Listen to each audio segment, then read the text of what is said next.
Sheet number 40 क्या? Sheet number 40 में जो लास्ट वाला क्वेश्चन था उसमें आपने इनकम टैक्स की एंट्री नहीं की थी, वो कहाँ पे होगी? शीट नंबर 40 क्वेश्चन नंबर, एक सेकंड मुझे फोन करना पड़ेगा उसको।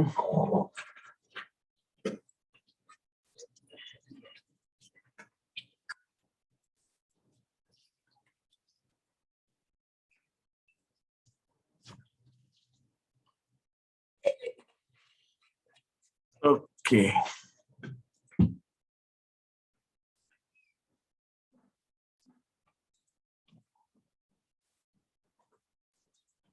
ये है शीट नंबर 40। इसमें कौन सा क्वेश्चन बता रही हो भावना? लास्ट क्वेश्चन, थर्ड वाला, यस सर। थर्ड वाला क्वेश्चन। इसका कोई एडजस्टमेंट कौन सा? नहीं सर, एडजस्टमेंट नहीं है। ट्रायल बैलेंस में जो इनकम टैक्स गिवन है। अच्छा, ये मैंने कहीं लिखा ही नहीं है यस सर। और मेरा बैलेंस शीट टैली हो गई है। Yes sir. ऐसे नहीं होना चाहिए ना, ये तो गलती है फिर। किसकी? तुम्हारी गलती है, मैं क्या करूँ उसमें। ठीक है, तो मैं इसको देखता हूँ। थर्ड लास्ट क्वेश्चन में ऐसा कैसे हो गया? बैलेंस शीट में मैंने एक आइटम खा लिया और उस आइटम को नहीं, इनकम टैक्स देखो, एक सेकेंड, जस्ट अ मिनट।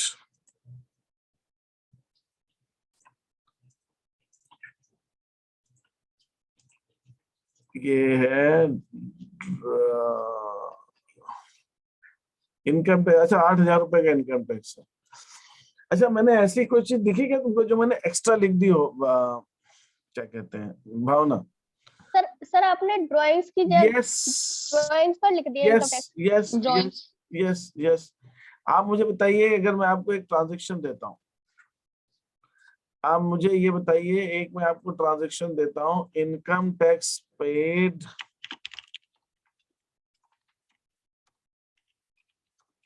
₹5,000, और एक ट्रांजैक्शन देता हूं मैं जीएसटी। अब ये सभी के लिए है भैया, आपके एग्जाम में भी ऐसा क्वेश्चन आ सकता है। जीएसटी पेड ₹4,000, इंश्योरेंस सभी लोग ध्यान देंगे, है ना? पेड ₹3,000। ये मैंने आपके सामने 3 ट्रांजैक्शन दिए। Income tax paid ₹5,000, GST paid ₹4,000, insurance premium paid ₹3,000। ठीक है, और मेरे को इसकी एंट्रीज चाहिएंगी, और एंट्रीज मुझसे किससे चाहिए वो मैं बता दे रहा हूँ। हेमलता जाटव, आप मुझे बताइए। हेमलता जाटव, मुझे बताइए कि लास्ट वाले की एंट्री क्या होगी? इंश्योरेंस प्रीमियम पेड ₹3,000, इसकी एंट्री क्या होगी? इंश्योरेंस हेमलता जाटव, हाँ ये जल्दी। इतना इतना दिन मत बताओ भाई, पूरा इतना टाइम थोड़ी वेट कर सकते हैं। जल्दी बताओ, फटाफट फटाफट फटाफट। इंश्योरेंस प्रीमियम दिया भाई ₹3,000, तो कैश आएगा ना हेमलता? कैश आएगा यस सर। है ना? तो कैश आएगा, कैश डेबिट करोगे। यस सर, ये प्रॉफिट एंड लॉस के सर मतलब क्रेडिट में होगा इसकी एंट्री। अच्छा, प्रॉफिट एंड लॉस के क्रेडिट में क्या लिखते हैं अपन? सारे खर्चों को प्रॉफिट एंड लॉस के क्रेडिट में तो लिखते हैं ना अपन, यस सर। है ना? सारे खर्चे अपन प्रॉफिट एंड लॉस के क्रेडिट में लिखते हैं, जी सर। है ना? तो तुम वहां पे हॉस्टल में किस मतलब तुम्हारा रूम जो है हेमलता जाटव कहाँ पे, मतलब ग्राउंड फ्लोर पे, फर्स्ट फ्लोर पे, सेकंड फ्लोर पे, कहाँ पे? सर सेकंड फ्लोर तो पे ऊपर है। से कूद जाओ तुम नीचे। तो अभी तक यही नहीं मालूम कि प्रॉफिट एंड लॉस अकाउंट में खर्चे किधर लिखते हैं और इनकम किधर लिखते हैं। अब है प्रीमियम दे रहे हैं अपन, तो कैश आएगा कि कैश जाएगा वहां से? अरे प्रीमियम दे रहे हैं ना, तो कैश दे रहे हैं, खर्चे तो प्रॉफिट एंड लॉस। सर खर्चा होगा ना। तो खर्चा हो गया तो कैश दे रहे हैं, तो इसमें प्रॉफिट लॉस कहाँ से आ गया? एक तो मैंने प्रॉफिट लॉस की एंट्री तो पूछी नहीं मैंने। मैंने तुमसे ये कहा प्रीमियम दिया अपन ने, प्रीमियम दिया अपन ने, सीधी सी बात इतनी है। नीरज गुर्जर, तुम बताओ एंट्री से। हमने प्रीमियम दिया ₹3,000,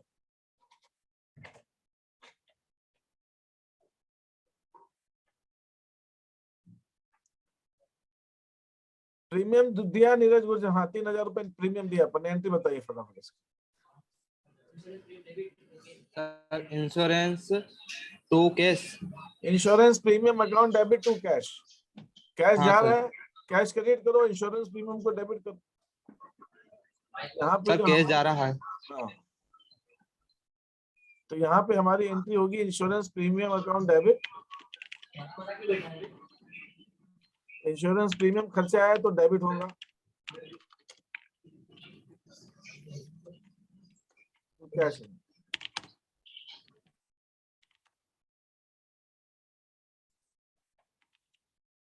ये हमारी एंट्री बनेगी। 3000 रुपीज से हम इसको डेबिट करेंगे और कैश अकाउंट को 3000 रुपीज से हम क्रेडिट करेंगे। कैश दे रहे हैं हम पर, कैश जा रहा है, कैश क्रेडिट करो, इंश्योरेंस प्रीमियम जनरल एंट्री पूछ लो, इसमें प्रॉफिट एंड लॉस का कुछ काम ही नहीं है।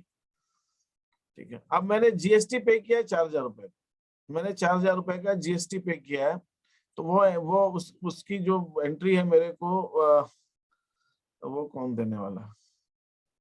आयुष पटेल, उसकी एंट्री दो। मैंने जीएसटी पे किया 4000 रुपए। हाँ सर। हाँ, एंट्री बताओ। जीएसटी पे किया 4000 रुपए। हाँ सर। हाँ हाँ सर, हाँ सर नहीं, जल्दी बताओ फटाफट एंट्री। इतना टाइम क्यों? हाँ सर, हाँ सर, एंट्री बताओ फटाफट।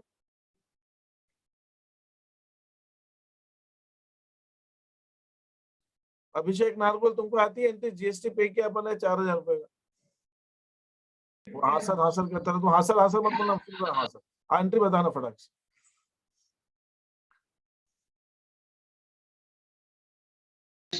GST account sir debit. हाँ, आगे टू कैश अकाउंट सर। अपन ने जीएसटी पे किया है तो GST paid account debit to cash. ठीक है, कोई दो अमन लखावा जाके बताया तुमको जो भी काम था। GST paid account debit to cash, GST paid account debit to cash. ठीक है, ये हमारी एंट्री होगी अगर हम जब जीएसटी पे करेंगे। तो जीएसटी खर्चा आया है बिजनेस के लिए, बिजनेस के लिए खर्चा, ठीक है, नहीं खर्चा तो नहीं, एसेट है वैसा जीएसटी पेड तो, लेकिन खैर यहाँ पे जब जीएसटी अपन पे करेंगे तो उसकी एंट्री होती है हमारी जीएसटी पेड अकाउंट डेबिट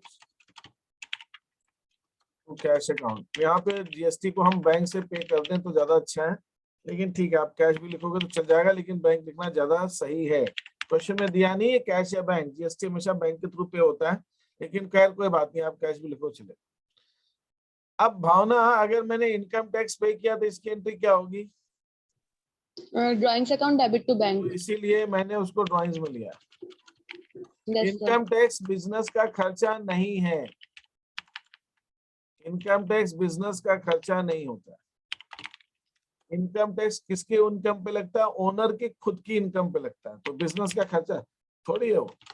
इसलिए इस इनकम टैक्स अगर दे रखा है तो उसको आपको ड्राइंग्स मानना है। वैसे भी जब दिया था तो उसको ड्राइंग्स में ही डेबिट करना चाहिए था, ड्राइंग्स में नहीं किया, ट्रायल बैलेंस में इनकम टैक्स दिखा दिया तो भी उसको हमको ड्राइंग्स मानना। ठीक है, ये बात क्लियर हो गई सबको? Yes sir. तो इनकम टैक्स जो है वो ड्राइंग्स माना जाता है, तो इसलिए उसको मैंने कैपिटल से घटाया।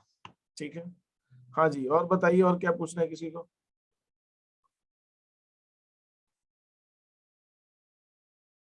Any other doubt? किसी और को कोई क्वेश्चन है? 40 सीट का सेकंड में जो एडजस्टमेंट है उसमें 40 शीट के सेकंड में जो एडजस्टमेंट है, ओके। हाँ, कौन सा एडजस्टमेंट? ये सारों पांचों एडजस्टमेंट आ रही है कि कोई एक दो पूछना? थर्ड वाला। थर्ड वाला मुझे एक्सपेक्टेड था कि एडजस्टमेंट तो डाउट में आएगा। इस एडजस्टमेंट को मैं यहां से उठा के समझाने की कोशिश करता हूँ। ये वाला एडजस्टमेंट हमारा कुछ ऐसा, इसको मैं यहाँ पे पेस्ट कर दूं पहले।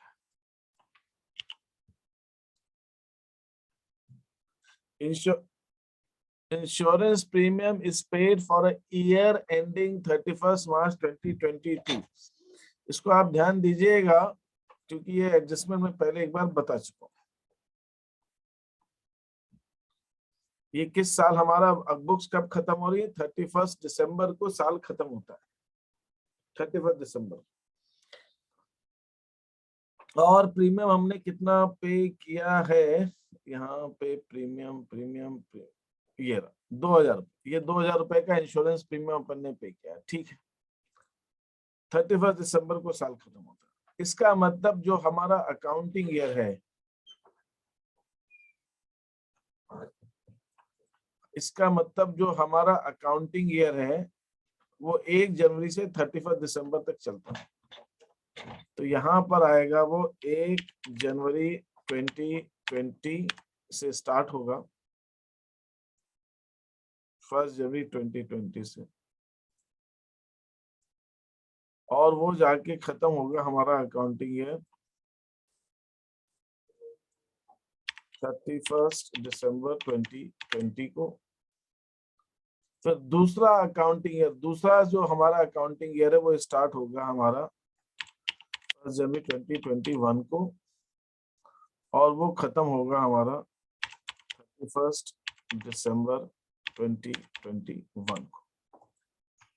अब मान लो आर्यन, मैंने यहाँ पर इस दिन, ये दिन कौन सा हुआ, ये मैं डेट मान ले रहा हूँ 1 अक्टूबर ले लिया मैंने अपनी मन से, ये मैंने ले लिया 1 अक्टूबर को। इधर 1 अक्टूबर 21 को, इस 1 अक्टूबर 21 को मैंने 1 साल के लिए, मैं यहाँ पे अमाउंट बदल देता हूँ, 4000 रुपए का प्रीमियम पे कर दिया 1 साल के लिए। तो आर्यन ये बताओ, ये 1 साल कब जाके खत्म होगा?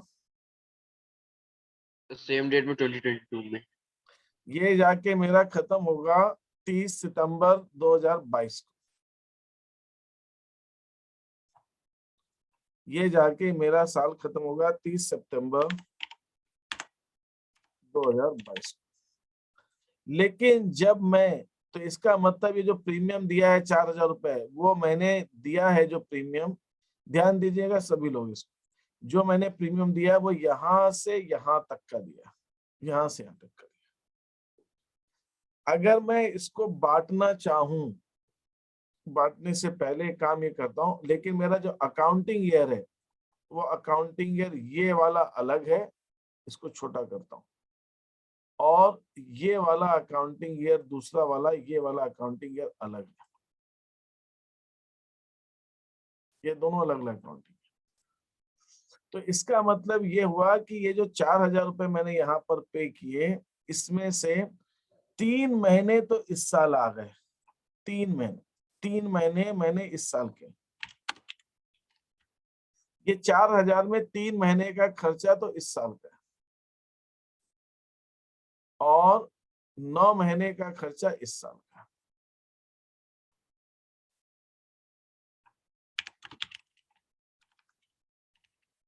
तीन महीने का खर्चा उस 2020 का है, मैंने गलत यहाँ पे ईयर गलत कर दिया भाई, उल्टा गड़बड़ कर दिया, ये जो है ना ये 2020 है, यहाँ लिखने में गलत आ गया, 2020 है, ये इसको आप 2020 मानिए, और ये जो ईयर मैंने 2022 कर दिया है ये 2021 है। मैं 22 तक तो गया ही नहीं, 2020 और 21 की बात कर रहा हूँ, ठीक है। तो कहने का मतलब ये है कि इसमें से जो 4000 रुपए मैंने पे किस साल किए, पे तो मैंने यहाँ पे किए हैं कब, 2020 में, 2020 में दिए 4000 रुपए प्रीमियम के, लेकिन उसमें से उस साल का खर्चा तो सिर्फ 3 महीने का, 9 महीने तो अगले महीने के लिए दे दिए आर्यन। तो ये बताओ इस 4000 को क्या हम जब फाइनल अकाउंट्स में बनाऊंगा, जब मैं साल के अंत में, कहाँ पे, साल के अंत में जब 31 दिसंबर 2020 को मैं फाइनल अकाउंट्स बनाऊंगा, इस जगह जब मैं 31 दिसंबर 2020 को फाइनल अकाउंट्स बनाऊंगा देवेंद्र, तो मुझे बताओ कि उस समय ये क्या मेरा पूरा 4000 रुपए में खर्चा मानूंगा कि उसको बांटना पड़ेगा मेरे को?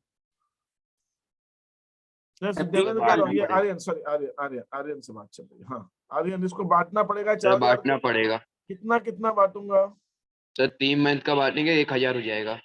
तो इसका मतलब इस 4000 रुपए में 3 महीने का खर्चा जो है 3000, वो तो इस साल 1000 रुपए इस साल का खर्चा, इस 4000 में जो 1000 रुपए है वो तो इस साल का खर्चा है। और जो बचा हुआ 3,000 रुपया है वो अगले साल का खर्चा है। अब मेरा क्वेश्चन आपसे ये है कि अगर मैंने पूरे 4,000 इस साल दे दिए और उसमें से सिर्फ 1,000 को खर्चा मान रहा हूं, तो 3,000 को क्या मानूंगा? Prepaid sir. प्रीपेड, बिल्कुल उसको प्रीपेड मानूंगा। तो ये जो मैंने 4,000 रुपए इस साल पे किए हैं प्रॉफिट एंड लॉस अकाउंट में, तो सिर्फ 1,000 दिखाऊंगा और 3,000 को प्रीपेड मानकर, तो इसको जब मैं फाइनल अकाउंट्स बनाऊंगा, जब फाइनल अकाउंट्स बनाऊंगा तो मैं दिखाई देता हूं मैं क्या करूंगा, क्योंकि फिर बनाना पड़ेगा पूरा इसके अंदर। तो लेस करेंगे ना। तो लेस कर देंगे, बिल्कुल सही। तो जब मैं फाइनल अकाउंट्स बनाऊंगा, तो फाइनल अकाउंट्स बनाने में मैं देखिए यहाँ पे 2,000 रुपए दिए थे, तो 2,000 रुपए दिए थे, तो फाइनल अकाउंट्स बनाने में मैं उतने अमाउंट को लेस कर दूंगा। इसके अंदर 3 सर, महीना बन उधर आ जाएगा। रहा होगा, तो जितना प्रीपेड है उतना लेस कर दूंगा। यहाँ पे जो मैंने एग्जाम्पल दिया उस एग्जाम्पल में यहाँ पे 4,000 आएगा और उसमें से 3,000 रुपए लेस हो जाएगा और ये 1,000 रुपए खर्चे में, और बाकी का जो 3,000 रुपया है ये बैलेंस शीट में प्रीपेड करके आएगा। ठीक है, तो यही चीज दूसरे वाले में होगी। Yes sir. यही चीज इसके दूसरे वाले में होगी, इसकी मैं बाद में करता हूँ। इसमें 2 एडजस्टमेंट ऐसे दिए मैंने, एक ये भी दिया, इसमें दिया, अच्छा इसमें तो प्रीपेड हो गया इंश्योरेंस, और इसमें दिया है कि wages were paid for 3 months, 3 महीने का एडवांस दे दिया, 3 महीने का एडवांस दे दिया वेजेस। तो इसके अंदर भी हम ऐसा ही लेंगे, इसके अंदर भी आप मानेंगे कि 9 महीने इस साल आ रहे हैं और 3 महीने अगले साल जा रहे हैं। ठीक है, जी सर। एक मुझे एडजस्टमेंट ध्यान आया अभी जस्ट, वो मैं देखता हूँ एक क्वेश्चन में। अब ये मैंने आपको देखिए फाइनल अकाउंट्स करा दिए हैं, इसके अंदर आप जो है ट्राई कीजिएगा, आप बुक से आप कोई भी कर लीजिए। मैंने आपको प्रोविजन फॉर डाउटफुल डेट्स भी बता दिया। एक एडजस्टमेंट मुझे बस ध्यान आ गया अभी, तो मैं करवा देता हूँ समझा के, वो मैंने दिया नहीं है किसी क्वेश्चन में, छोटा सा है, बाकी कोई बहुत खास नहीं है, लेकिन फिर भी मैं समझना चाहता हूँ कि आप उसको कैसे करेंगे। ये मेरा ट्रायल बैलेंस है और यहाँ पर मैं लिख देता हूँ सैलरीज 50,000 और नीचे मैंने एडजस्टमेंट में मान लीजिए ऐसा लिख दिया,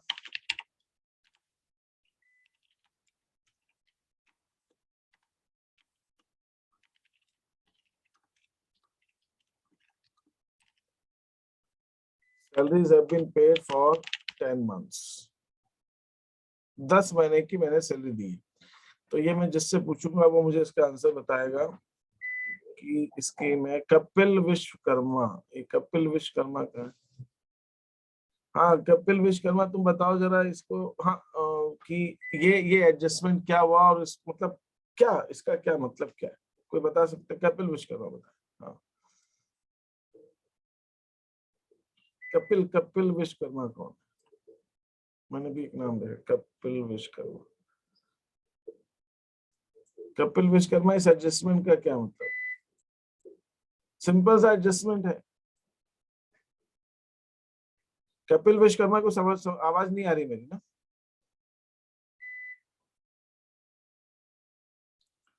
कपिल विश्वकर्मा को मेरी आवाज नहीं पहुंच पा रही है, ठीक है। ये कीर्ति, तुम बताओ। कृति, कीर्ति जो भी है, मैं कंफ्यूज हो जाता हूँ हमेशा। इस एडजस्टमेंट का क्या मतलब है?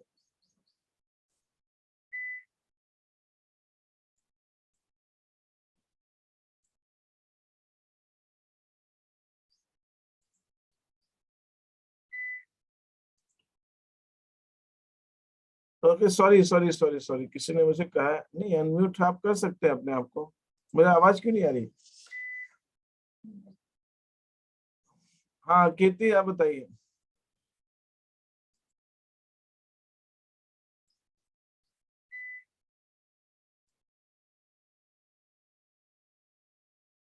अच्छा, कोई बता सकता है इसका क्या एडजस्टमेंट है?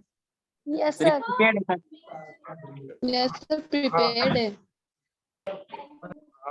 अच्छा, भावना कह रही प्रीपेड है। कमल तुम क्या कह रहे हो? प्रीपेड है ना? यस सर prepared है। अच्छा ठीक है, और कोई बता सकता है? सर मैं हाँ शीतल बोलिए।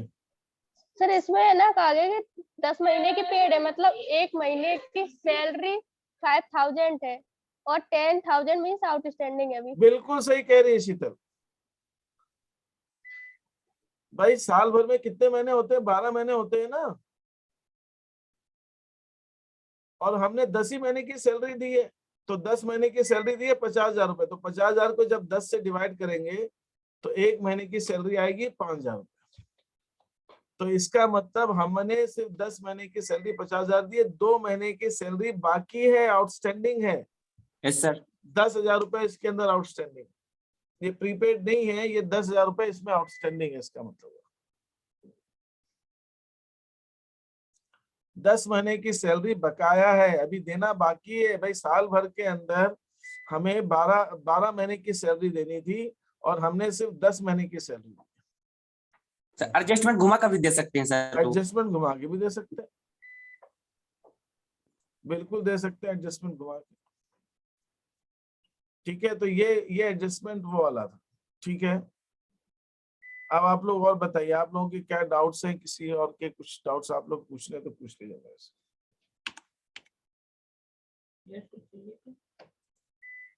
Any more questions? और किसी का कोई क्वेश्चन है तो मुझे बताएं, तो मैं आगे बढ़ता हूँ।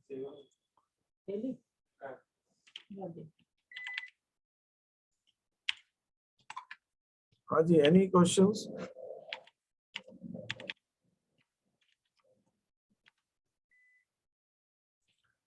आज मुझे सर माइक ऑन नहीं हो रहा है। अच्छा ऐसा है, ठीक है, ये तो बहाने, अच्छी बात है। ये ऑनलाइन के अंदर ये सब फायदे बहुत हो जाते हैं। हाँ, एनी मोर क्वेश्चंस? ठीक है, अब मुझे आपको थोड़ा सा वो समझाना है जिसको हम कहते हैं रेक्टिफिकेशन ऑफ एरर्स। ठीक है, रेक्टिफिकेशन ऑफ एरर्स मुझे बतानी है, तो मैं वो बताऊं उसके पहले आप लोगों को किसी को कुछ सर क्वेश्चन में जो एडजस्टमेंट आएगी उनकी जनरल एंट्री नहीं, क्वेश्चन में जो एडजस्टमेंट आएगी उसकी जनरल एंट्री नहीं करनी है जब तक आपसे जनरल एंट्री पूछेंगे नहीं। वो तो मैं इसलिए समझा रहा हूँ कि आपको जनरल एंट्री बननी चाहिए, आपको आना चाहिए, भले ही क्वेश्चन में पूछे नहीं पूछे, आपको वैसे भी आना चाहिए, इसलिए मैं समझा रहा हूँ। लेकिन आपसे जनरल एंट्री नहीं पूछेंगे, आपसे तो यही पूछेंगे कि उसका इफेक्ट कैसा है, उसका इफेक्ट कैसा है। ठीक है, और कोई क्वेरी है तो मैं आगे बढ़ता हूँ। देखिए, एक मुझसे क्वेश्चन पूछे गए थे कि सर रेक्टिफिकेशन ऑफ एरर्स के बारे में थोड़ा सा बता दीजिए। वो मैं बता देता हूँ आपको।